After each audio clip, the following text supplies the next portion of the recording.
I would say about 6 or 7 years ago is when I started my path of personal development. A lot of listeners have probably been on their own path of personal development.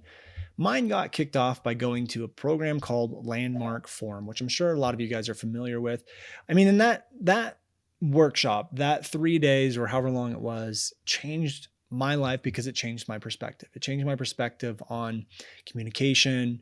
It changed my perspective on how I attach meanings to certain things, how my mind works, how my perspective works. But it did something more than just help me on my own personal development journey. It helped me with marketing. It helped me better understand how people see things, how people's perspectives can shift. It changed my marketing around completely. And I am a firm believer that if we can learn how to communicate properly, it's not going to only benefit and improve the relationships in our personal life, in our business life, but also the relationships that we have with our audience and how well our marketing and our messaging is operating, how it's performing. And in this episode, I want to dive a little bit deeper into how to improve your communication so that it improves your relationships inside of your life and also your marketing and the relationship with your audience. So if that's interesting to you, well, keep on listening. Hi, I'm Brandon Lucero, and you're about to experience the new way to thrive in business, entrepreneurship, and life by leaning into who you are, what you love, and standing up for what you want to create. Get ready, because this is where we go against the grain, say no to outdated society norms, and we say yes to change in order to create a happier, more fulfilled world. Welcome to the New Generation Entrepreneur Podcast.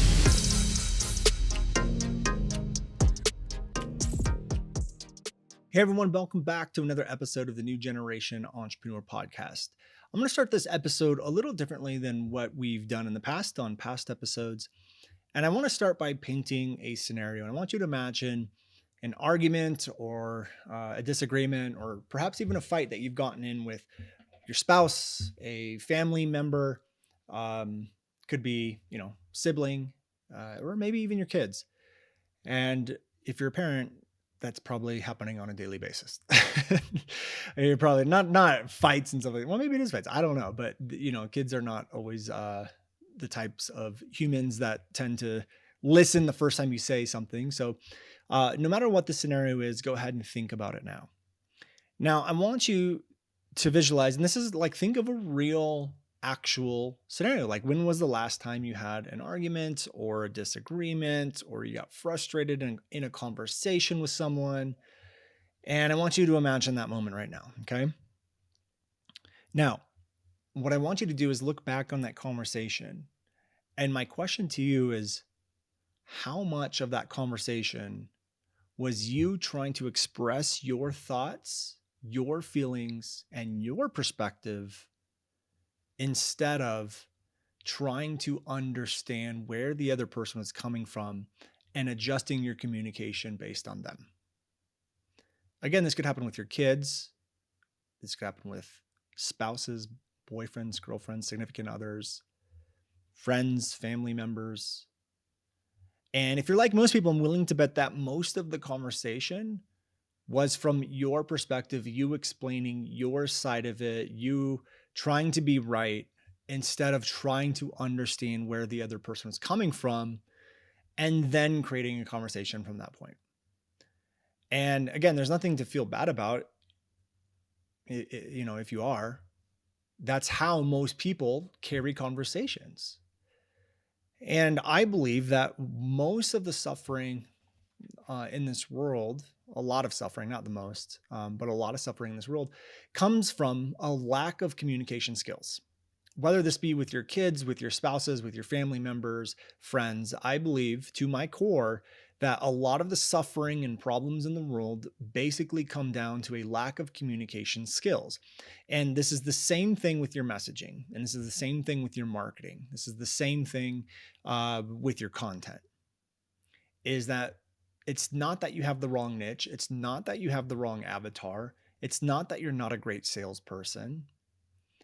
The problem is you haven't figured out how to properly communicate to your audience, to that audience or to that avatar, to that niche. You haven't been able to properly communicate to them so that they want to pay attention, so that they want to buy. And that's what we're going to talk about on today's episode is we're going to talk about how do we start to adjust our conversations and our communication from a one-sided conversation, one-sided communication to a multi-sided or two-sided type of communication. And I believe, again, that's the biggest problem that we have in the world today. And we're going to start off with a couple stories and a couple examples here. But what I want you to realize is that this episode is going to be hopefully very useful and practical for you to use in your daily life with communication with your kids. I'll give some examples of how I've been able to change the way I communicate with them to be a listener first, and then expressing my point of view or my thoughts, or sometimes never even expressing my point of view because it's not necessary. I'm going to talk about stories like that and talk about stories and some examples so you guys can see this. But then I'm going to transition this episode to show you how this is all relatable to messaging and to marketing. Because I can tell you right now that if no one's paying attention to your content, you're having a hard time getting people to opt in for things, to buy, to convert. Again, it's not that you picked the wrong niche or you have a bad product. It's literally how you're communicating. And I'm going to use the example. I think I got this from James Wedmore. He used it in one of his video series a while ago, but he used the example of the Thigh Master. And a lot of people don't know this, but the Thigh Master actually started off as a physical therapy tool. So it was a physical therapist who invented the Thigh Master, and it was designed to help people with healing and strengthening a certain muscle in their legs. I can't remember which one specifically. But he designed it as a physical therapy tool. And he started selling it as a physical therapy tool, and it flopped. Like, it just didn't sell very well at all.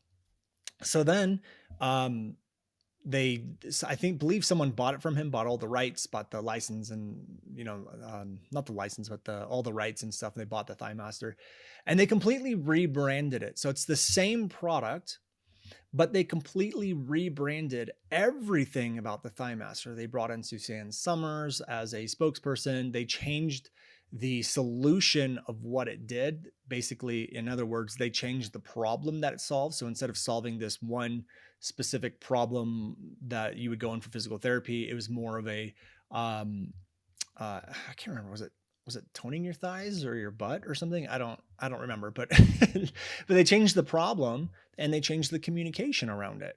Okay. And one thing that I want you to realize is that what a lot of infomercials do. So they sold the Thigh Master through infomercials. I remember watching those as a kid. I think it was in the 90s. So I must have been, I don't know, 10, 11, 12, something like that. I was born in 1983. Yeah. Yeah. I was somewhere in that age. So when you look at infomercials, like the Thigh Master, or sometimes they have like garden hoses. I remember seeing this garden hose one infomercial a while ago. And what they do is they visually show really frustrating points. Okay. So let's imagine a garden hose, for example. There was one garden hose, hopefully you guys remember this, that was like, when you would turn the water on, it would expand, like it'd be really, and go really big and whatever. And then when you turn the water off, it would kind of like compress. And so it was like this really small hose. And what they started doing is they started showing all the problems with the modern day hose, but it wasn't generalized problems. It was very specific problems. So they would show it like, and sometimes you have those wind up reel hose house things where you wind them up and they always get stuck and stuff like that. So it would show that. It would show people tripping over the hose. Now, what they do in infomercials is they show very specific problems that you're having. Now, sometimes they don't mention them, sometimes they do, but what they do visually is they show them. Now, there's a reason why they show you those problems, because they're specific problems and that's how they sell. But when you show someone a specific problem, it gets their mind to go, that's me. I experienced that problem. And what it automatically does is get you to assume whatever product is there is the solution to that problem. And so that's what they started doing with the Thigh Master, is finding all these specific problems with all the other options out there. That's what they do with the garden hose. That's what every infomercial does. But the thing is none of us, or sorry, let me take that back. A lot of unheard entrepreneurs, or a lot of people struggling with content, messaging, and communication, never take that into consideration. They never realize that all the greatest marketing around them gets you to automatically go, that's me, that's my problem. And again, it comes down to communication. Now, I'm willing to bet that if you have a problem communicating in your messaging and your marketing, you probably have a communication problem in your personal life too, or vice versa. And to me, they go hand in hand. And again, that's not a true statement for everyone, but it's probably true for most people. I believe that most people, even myself included, can improve on messaging. And here's the reason why is that we are emotional beings. So when we have conversations, emotions get automatically evoked and we have emotions come up and we speak from our emotions. It's an automated response. And that's the same thing with our marketing is that we start communicating from our perspective, our emotions, how we feel about the product, what we think the benefits are, what we think the solution is, what we think that we solve for people, instead of actually really getting out of our emotions and our automated responses and being a little more conscious about what we're actually doing and communicating. Okay.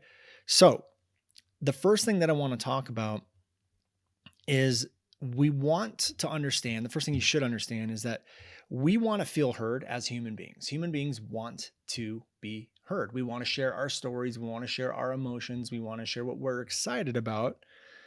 And we also, in combination with that, speak from what we know or what we think we know. We speak from our own experience. So, what happens is we have two sides of the equation here. We have this side of us that wants to be heard, and then we have the side of us that wants to, or when we do talk, when we want to be heard, we're only talking from our experience instead of communicating and asking ourselves, how can I communicate so this person better understands me? So this is great with kids, right? So when I go tell, I use this example all the time, is if I want my son's room to be clean, I want that to be heard. I want him to understand that. I want him to listen. I want him to go do it. And I will speak from what I know. And usually what I know is what I experienced as a child. I know, like, hey, my dad told me to go clean my room, and I usually did it. And back then, I would get like grounded or have some kind of punishment or something like that. And so that is how my automated responses are with my children, is to do that. Now I have to break that, and I have been breaking that over the last couple of years. But it first starts by becoming conscious of those automated responses. Okay, so even though we generally will automatically speak from what we know, we have to change that if we want people to better understand us. So instead of telling my son Will, telling him to go clean his room, I could say, you know what, I want to be heard. And then what I do, instead of speaking from what I know, I get really present to that moment and I say, how can I communicate this so that he hears me? And I think as powerful communicators, this is the question that you ask. It's not, how do I communicate the way I want to communicate? It's, how do I communicate so the person that I'm talking to better understands what I'm saying? Because I'm going to tell you right now, if someone's not listening to you, they don't understand you, they're not buying from you, they aren't paying attention to you, it's because you have not done a good enough job communicating in a way that they understand, where their brain automatically goes, I should pay attention to this person. So what I would do with my son, instead of saying, hey, go clean your room, I would say, hey, Superman cleans his room in 5 minutes. Can you beat Superman? Whoa, I just made that fun. I spoke in a way that it will land better with him. Now imagine if you did that with your audience. I'm going to give you some tips and ideas on how to do that in today's episode. I will give you guys some ways to be able to communicate to your audience in a way that they automatically go, oh my gosh, yeah, I need that now. But here's the problem that we deal with is we have to understand, when it comes to our messaging and our marketing, when we have this internal desire, and every human has it, of wanting to be heard. In other words, we want significance. We want people paying attention to us. We want people hitting that like button.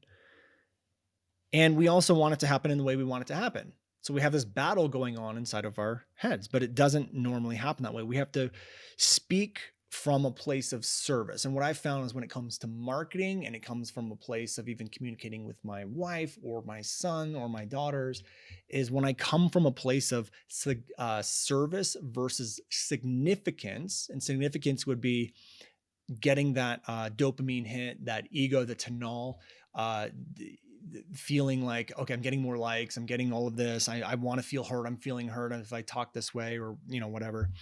What we want to do is speak from service. And I found when I speak from service to my son, service to my family, service to my audience, my communication tends to land better. So when I look at my son, I'm like, okay, I want him to clean his room. How can I be of service to him? How can I make this fun for him and still get it done?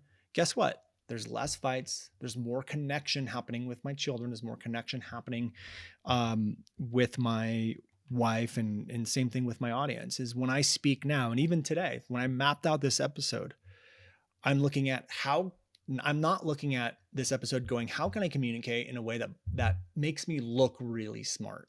That's not what I'm doing. I'm not trying to go so deep with this conversation and into the psychology of it where people listen and they go, oh my God, Brandon's so smart. Because that would be me operating from a place of significance, letting the ego, the tunnel take over. Instead, what I did is I say, what's the main point and concept that I want people to grasp? How do I make it super easy? What examples can I use? What metaphors can I use? Which discredits can I use? And I map it all out. I mean, I have a whole map here. I'm going to show it to the video peeps. I have a whole, so if you're on YouTube, you could see it on the screen. I have a whole map here of the points I want to make, how I want to make them, how I think they're going to land best with you.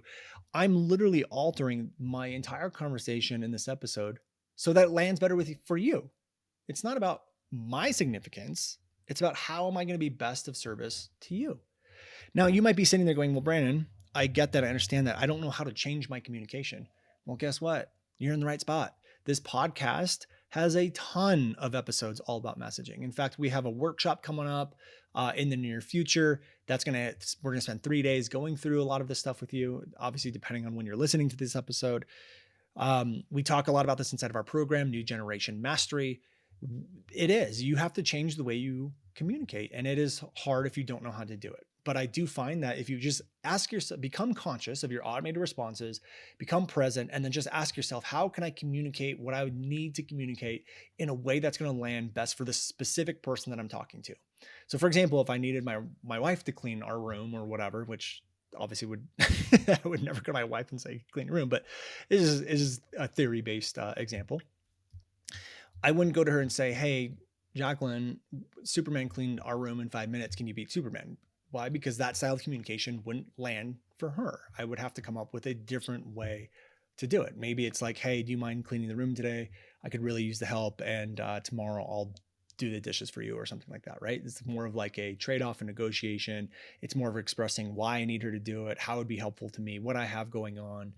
So she better understands the request, right? So a lot of times we go up to people and we just request them to do things or ask them to do things without giving a reason as to why. So if I need my wife to clean our room and it was because I had someone coming over or we're filming today and I ran out of time and I'm super stressed and I give these reasons as to why I'm asking, just it would be really helpful for me. That's more of a service to her because now she understands and would understand why that's happening. Okay. So again, number one is you have to understand people want to feel heard and we speak from what we know, which means you have to be very mindful that you're not speaking just to be heard. And you have to be very mindful that you're not always speaking from what we know. You're adjusting the conversation to be more of service to someone else. Now, with that being said, another side of communication is actually listening. Okay. So I don't think a lot of people do this very well is they don't really listen that well. So if you know you want to be heard when you're in a conversation with someone, they want to be heard too, which also means your audience wants to be heard as well. And making sure that your audience is heard instead of teaching, you leave space for them to be heard. Things like comments during live chats, validating their feelings, their emotions, being like, I know I've been there, or I totally hear what you're saying. So that's super frustrating. Like actually caring for people is another side of that equation. Okay. Number two, when it comes to communication is you have to understand that your perspective is always going to be limited. So this is why we don't usually want to start communicating with whatever we think we should be saying, because that's going to be usually from our own perspective. You have to understand that every day we are all living experiences that mold our reality. And so we can't see it all. I don't see what my wife deals with on a day-to-day basis. I don't see what my son is dealing with on a day-to-day basis. And a lot of times people are dealing with things and they never even tell you, and they keep it to themselves. So when we start to communicate, we don't actually understand people's perspective fully. And you have to also understand that our perspective will mold our reality, but just because it's our point of view or how we see something, it doesn't mean it's always going to be the case. And I want to give you guys an example. When we lived in California, we lived in a town called Newbury Park. And there was a park right around the corner from our house. So a lot of times in the afternoon, I'd wrap up work and we would do like a family walk, or sometimes I'd just take the kids, get them out of my wife's hair for a bit, and we'd go to this park. And I mean, we did it almost every day. Go to the park, let the kids run around. We'd bring, like our sports gear. So I'd practice baseball and soccer with them. They'd play at the park. We'd maybe play basketball, bring our bikes or whatever. It's just a good time.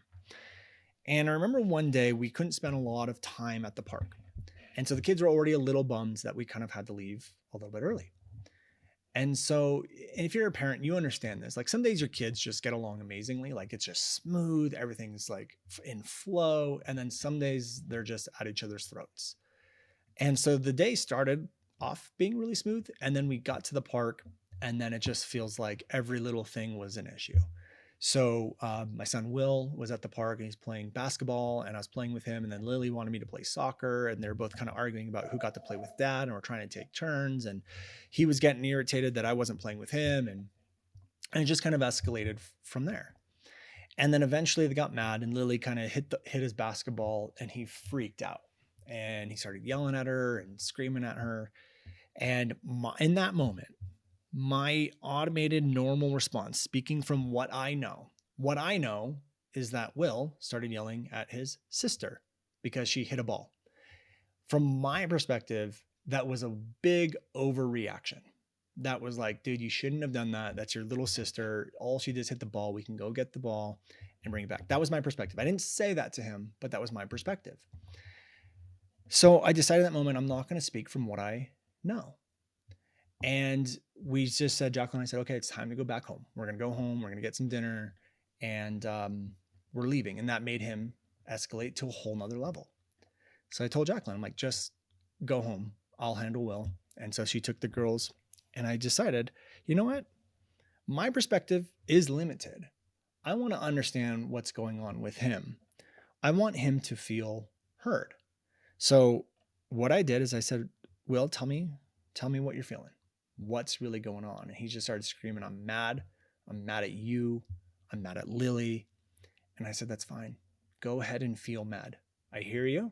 I'm with you. I would be mad too. And what happened in that moment is he just kind of sat there.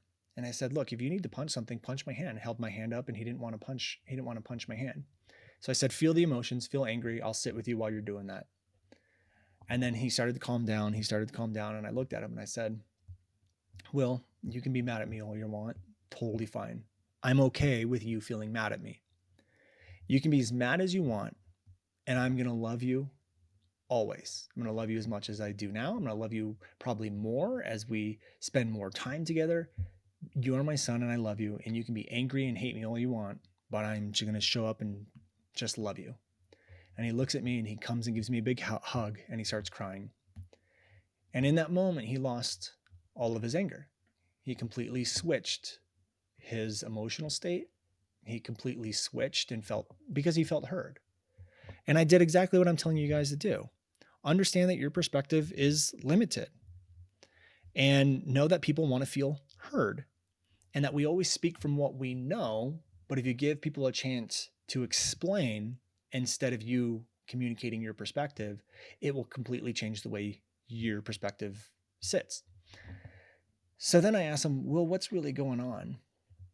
And he said, Dad, I'm just frustrated having sisters. And so I realized in that moment, it wasn't about the ball being hit. It wasn't about,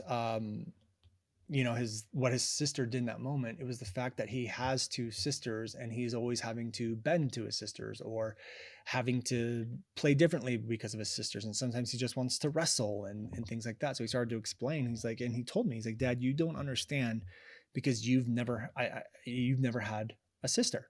And he's right. I had 3 brothers growing up. We had 4 boys. So in that moment, I realized it wasn't actually about having the ball being hit. It was more about he just has a lot of frustration built up that he's never expressed about having sisters and not having a brother. And so we came up and we were able to calmly talk about some solutions of things that he wants and how he feels and how we can adjust. Maybe he needs more boy time or dad time with dad. And we're able to have that actual conversation. We're able to come to a conclusion. We're able to better his life, make him feel heard. And again, it did nothing more than what I'm talking to you guys about right now. And this is the exact same way, just to bring it back to messaging and marketing. It's the same thing with your audience. Your audience is dealing with real, actual problems. And sometimes they don't communicate those, or they communicate the wrong thing to you. For example, I remember hearing this example or this story of someone who surveyed their audience, and their audience said that they feel like they just want more consistency. So she went off and did this huge workshop about how to bring consistency inside of your business, and it flopped. But it flopped because they didn't really want consistency, they just wanted more sales.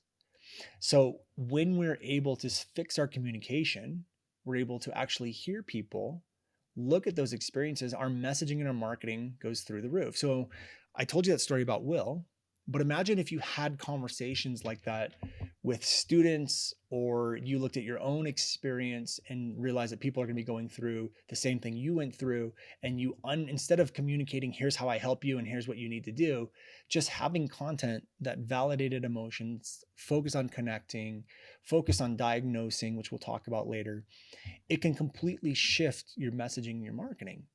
So instead of going at Will and saying, here's what you need to do, stop doing this, which is a lot of people do in content. A lot of people will go out there and say, you should stop doing this. Let's normalize this. Let's not do this. And they're just doing it blindly. They're not asking themselves anything like, is this really someone else's perspective? Is this really going to help? Am I telling people what to do versus actually listening? But you took a moment to look back at your experience. How were you feeling? What were your emotions? What were your mistakes? And you start talking about those. Here's what you might be dealing with. Here's what your emotions are. Here's what I went through. And I understand how frustrating that can be. I hear you. I see you.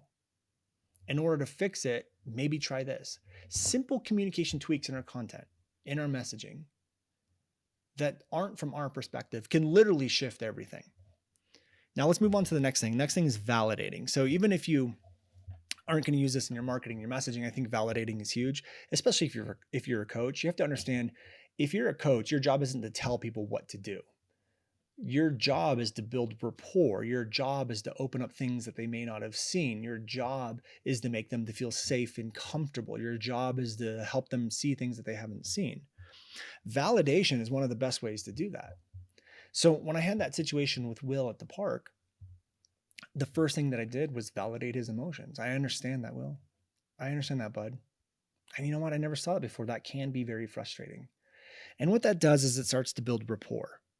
Now, how many times in that conversation, when I had you visualize a conversation or think of a conversation in the beginning of this episode, how many times in that conversation did you validate the other person's feelings? How many times did you validate their perspective? How many times did you validate their experience? If you're like most people, you probably didn't do it. Why? Because the emotions take over. Doing that inside of content, doing that inside of webinars is incredibly powerful. In fact, it could be some of the most powerful styles of communication, because the second you validate someone's feelings and emotions, it takes everything away. It takes the confrontation away. Now, imagine that conversation I had you imagine in the beginning of the episode. And I want you to think about what would have happened if you would have just stopped giving your perspective and just validated that person's emotions and made them feel heard. And then what if they did the same to you? What style of conversation could you have at that point? Probably a more comfortable, relaxed, open, and safe conversation. And this is what I'm talking about, is I think that a lot of suffering in this world comes down to communication.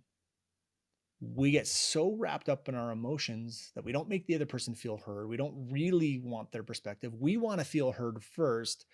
And we don't, again, validate their perspective. We don't get out of our own perspective. And again, all of these things also carry over to marketing because marketing and messaging is communication.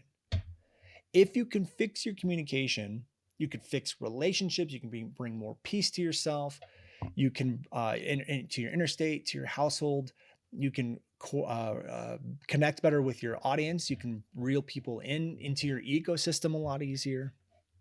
So with marketing and messaging, it's pretty much the same thing because we communicate mostly from our perspective. And here's a couple ways that this can show up inside of your business. So I think it's pretty clear how this could happen in your personal life. I gave you guys a couple examples already in this episode. But this, again, can shift everything. And what I've found in communication is that when you give someone what they want, which is the feeling heard and validated and understood in a conversation, you are way more likely to get what you want, which is also to be heard, which is also to get your perspective across. And a lot of times, when you take those angry emotions out of the equation, both people feel heard, you can come up to a compromise, and conversations are just amazing and deep. Now, when we bring this over to messaging and marketing, what happens is when we communicate from our perspective too much, we tend to focus a lot on the solution. And when we focus a lot on the solution, what ends up happening is we don't actually connect with our audience. So I want you to imagine for a second you go into the doctor, and let's say you've had a cold for 1 week combined with stomach pain for 1 week. If you went into the doctor and the doctor didn't ask you any questions, you didn't tell the doctor any symptoms, and the doctor just prescribed you a medication, are you going to go take that medication? Probably not. Probably not. Although a lot of us unheard entrepreneurs are doing that every day inside of our content and messaging. We're starting with the prescription. We're starting with the solution. Here's what I do. You know, how many of us in our Instagram bio have I help people do X, Y, and Z instead of I solve this problem. And that's what a lot of us do is we speak from solutions. Let me just give you the solution, the solution, the solution. Here's what I do. Here's what I do. And one of the best ways to figure out if you're solution based is with this question here. If you cannot answer the following question in 30 seconds or less, then you're most likely very solution based in your marketing, which means you're communicating very heavily from your perspective. And when you communicate from your perspective, it's like, here's what I do, here's what you need to do, here's what's really going on inside of your life, instead of here's the problems you're experiencing. Here's the question. Can you name me 3 specific problems that you solve for people? You should know them right now at the top of your head. What are 3 specific problems that you solve for people? If you don't know the problems you solve for people, I can guarantee your messaging needs improvement or has room for improvement. So for me, you ask me that, Brandon, what problem do you solve? I go, this is one of the problems. Well, here's a very specific problem I solve. If someone has been plateaued for 3 months or more in sales or audience growth, and they've been posting content at least 3 times a week, that's one of the problems I solve. If that's you, I can fix that for you. Another problem, if you feel the problem is you're extremely unheard, you're posting 3 times a week and 70% of your content is how-to content, I can fix that problem. I can fix that unheard problem you're having. So you ask me, I know right off the bat, what are the 3 specific problems? Boom, those are the problems I solve. And a lot of my messaging stems from those problems. My messaging is about the problems you are experiencing because I'm coming from service and wanting to solve your problems. I'm not solution focused. I will be solution focused eventually, but let's look at a doctor. What does a doctor do? They ask you what the symptoms are. What are the problems you're experiencing? What are you going through? They look at some of the mistakes or things that could be causing those problems to hopefully get you to stop. And then they give you a diagnosis. So they get you to recognize here's what's going on, here's what the real problem is, and then they give you a solution, but most of us are starting with the solution. Now, if you pay attention to my marketing and how I communicate with my audience, it's almost always leading to a diagnosis. I want to communicate in a way where you will self-diagnose. I have the problem that Brandon is talking about. I have the problem that Brandon solves.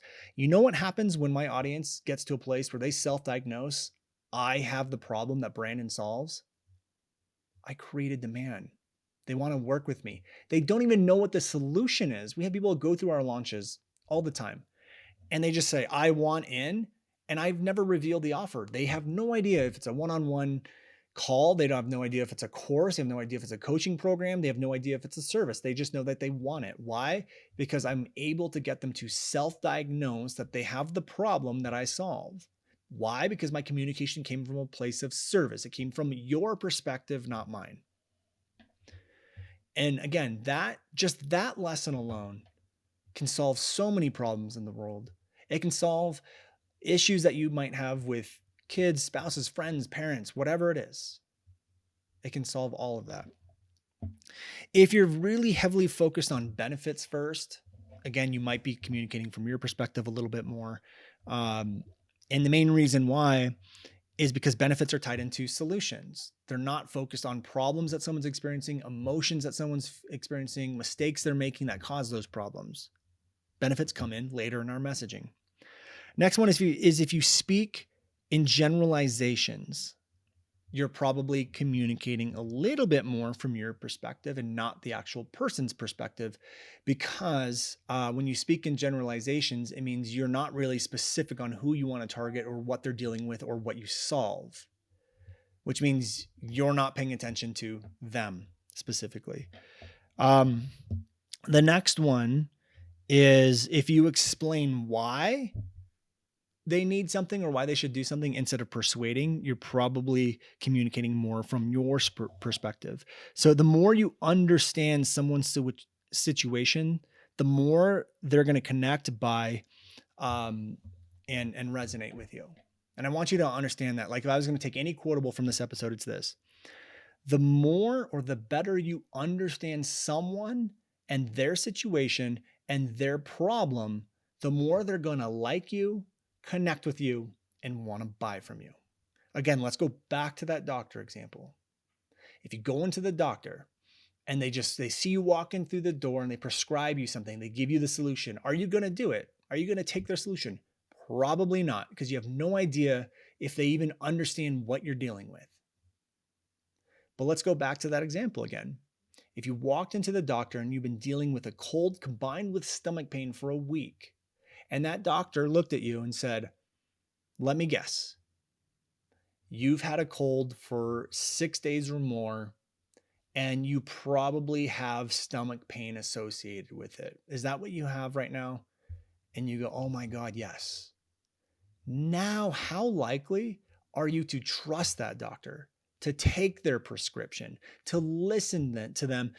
And most importantly, if you walk into the doctor and they say, do you have this problem, and they specifically and accurately describe exactly what you're dealing with, how more likely are you going to trust that they understand how to treat it?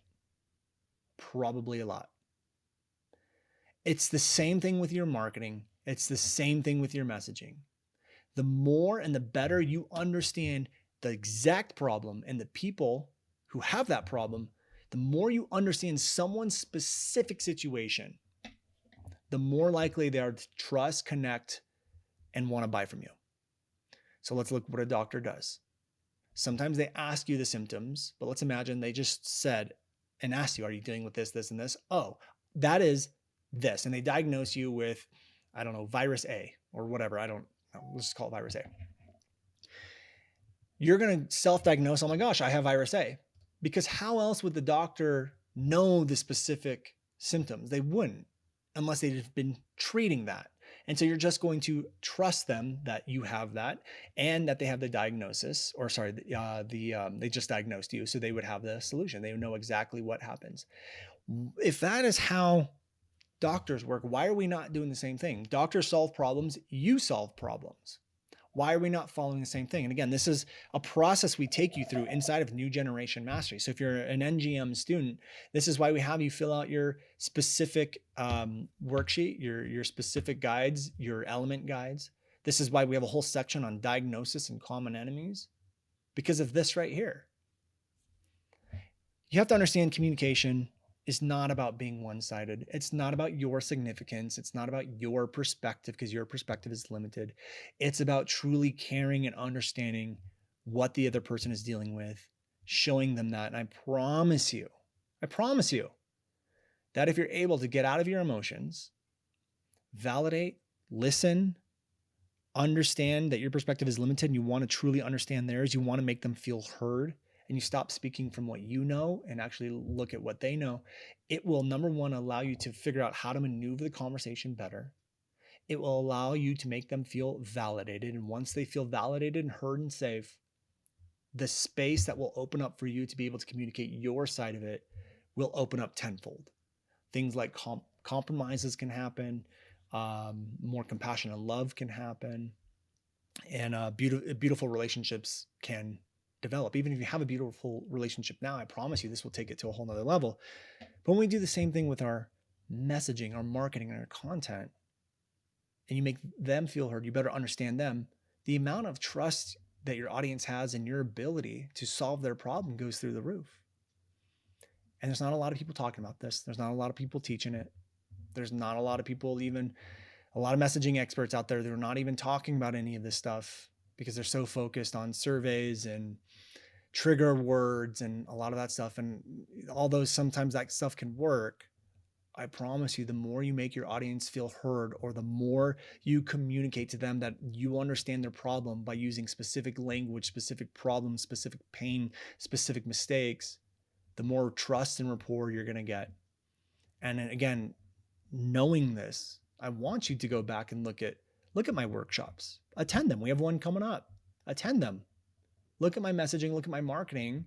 A lot of it is focused on showing you that I understand your situation. And if you have a problem and it doesn't match up to the words I'm putting out there, then it means I can't solve your problem. I'm very clear on the problem that I solve.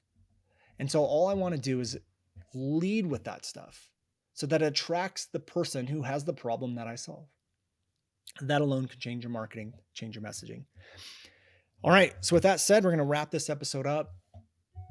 I like this episode personally. If you want more episodes like this, or you really enjoyed this episode, I'd love to hear your feedback. Just send us a DM on Instagram at @IamBrandonLucero, or just share this episode, tag @IamBrandonLucero. Let me know that you enjoyed this episode. And if you haven't left us a review, I'd be so grateful for any reviews that you leave us online and over there on iTunes. And with that said, we'll end here, and I'll see you guys on the next one. Take care, everyone. Hey guys, thank you so much for checking out another episode of the New Generation Entrepreneur Podcast. If you enjoyed this episode, go below, hit the subscribe button, and make sure you click on that bell icon and get notified every time we drop a new episode. Now, if you're looking for the show notes, we have them linked underneath this video, as well as our social media handles and some links to free training and offers that we drop from time to time to help you guys even further. So go check those out if you're interested. And thank you so much for tuning in to the New Generation Entrepreneur Podcast.